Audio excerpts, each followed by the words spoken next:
Hello दोस्तों, स्वागत है आप सभी का हमारे इस यूट्यूब चैनल में।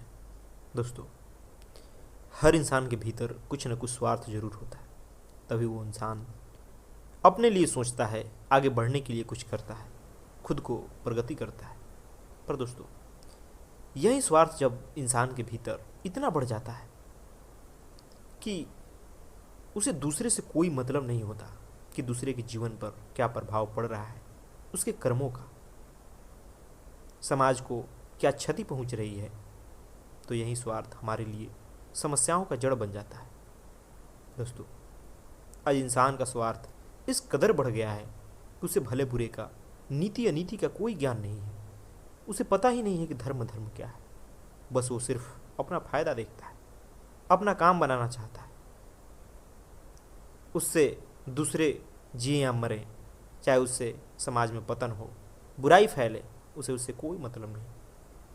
दोस्तों, यह जो आज इंसान के भीतर इतना स्वार्थ बढ़ता जा रहा है, यह खुद हमारे लिए ही घातक है, इंसान के लिए ही घातक है। क्योंकि इस स्वार्थ ने सभी जगह समस्याओं को ही जन्म दिया है। यह स्वार्थ समस्याओं को खत्म नहीं करेगा, बल्कि नए नए समस्याएं समाज में पैदा करता है, अशांति और कलह को जन्म देता है।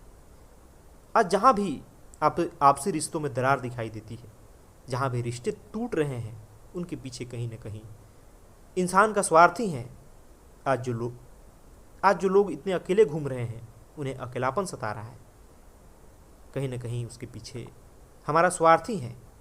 दोस्तों, आज जहाँ भी आप नज़र उठाकर देखोगे, जहाँ कोई समस्या है, उसमें हमारे स्वार्थ का हाथ है। आज जितने भी संगठन है, संस्था है, समाज है, चाहे वो धर्म है, वो सब क्यों अपने मकसद से भटक गए हैं? क्यों उनका पतन हो रहा है? तरह तरह के उनमें दोष दिखाई दे रहा है, क्योंकि हम उसे अपने स्वार्थ पूर्ति का जरिया बना लिया है। हमें सिर्फ अपना मतलब दिखाई देता है। आज जो राजनीति की ऐसी स्थिति है, इतना छल कपट इसमें दिखाई देता है। सभी कहते हैं कि राजनीति गंदी है, पर क्या सोचते हैं कि इन सब के पीछे कौन जिम्मेवार है? क्या राजनीति में दूसरे ग्रह के प्राणी रहते हैं? नहीं दोस्तों, हम ही हैं, इसी धरती के प्राणी, हम ही इंसान, जो अपने स्वार्थ पूर्ति के लिए, कुर्सी के लिए, सत्ता के लिए, वोट के लिए जनता को मूर्ख बनाते हैं। हर अनीति के हथकंडे अपनाते हैं, चाहे किसी का खून करना हो, समाज में दंगे करवाना हो, लोगों के बीच अशांति फैलाना हो, भ्रष्टाचार फैलाना हो, किसी को बहकाना हो, सब कुछ करने को तैयार रहते हैं, सिर्फ अपने वोट के लिए। क्या राजनीति इसी सब के लिए है? दोस्तों, राजनीति तो देश के भले के लिए, समाज की उन्नति के लिए, जनता की सेवा के लिए है, अपनी स्वार्थ सिद्धि के लिए नहीं। पर जो भी उसमें जाता है, वो ऐसा ही बन जाता है। दोष राजनीति के नहीं, हमारे खुद का है, जो हम खुद को इतना लालची और भोगवादी बना लिया है कि हम नीति अनीति सब भूल जाते हैं और अपने फायदे के लिए जनता को कष्ट देते हैं। यही हाल है धार्मिक संगठनों का, संप्रदायों का। धर्म को हमने अपने मतलब के लिए उपयोग करते हैं, उसके जरिए लोगों में अंधविश्वास और डर पैदा करके लोगों से फायदा उठाते हैं, फिर कहते हैं कि धर्म भ्रष्ट है। पर इसे भ्रष्ट बनाया किसने? इंसानों ने ही तो।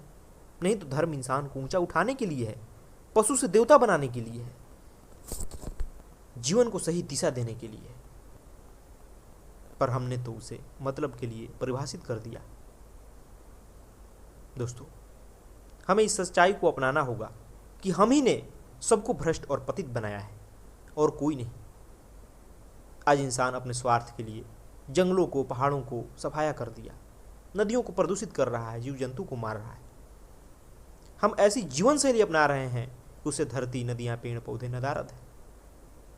यह अपने ही पैरों पर कुल्हाड़ी मारने जैसा है, क्योंकि इसके बिना हमारा अस्तित्व ही नहीं है। आज हम कितने प्राकृतिक आपदाओं का सामना कर रहे हैं, महामारी का सामना कर रहे हैं। क्यों? क्योंकि हमारी सोच गलत है।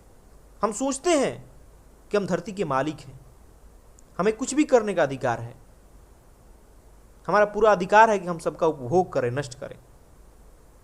फिर दोस्तों, परिणाम कौन भुगतेगा? हम ही भुगत रहे हैं और भुगतेंगे भी। दोस्तों, इंसान के जीवन से, समाज से और देश से समस्याएं तभी खत्म होगी जब हमारे भीतर का स्वार्थ कम होगा। जब हम समझेंगे कि नहीं, यह पूरा विश्व ही एक परिवार की तरह है, क्योंकि हम जो कुछ भी करते हैं उससे किसी न किसी के जीवन पर असर पड़ता है, इसलिए हमें वैसे कर्म करने होंगे, वैसी अपनी सोच बनानी होगी जिससे कि दूसरे के जीवन में कष्ट न हो। हमें अपने स्वार्थ को सीमित करना होगा ताकि दूसरे भी शांति से जी सकें, ताकि समाज में बुराई और कुरीति का जन्म न हो। हम कुछ भी करने के लिए आज़ाद नहीं हैं, क्योंकि अगर सभी ऐसा करेंगे तो यहाँ रहने लायक नहीं बचेगा, आप यहाँ जी नहीं सकोगे। इसलिए ज़रूरी है कि हम अपने स्वार्थ को कम करें, बच्चों को ऐसी शिक्षा दें जिससे कि वो भोगवादी और प्रतिस्पर्धा लालची न बने, स्वार्थी न बने, बल्कि सबके भले के लिए सोच सकें।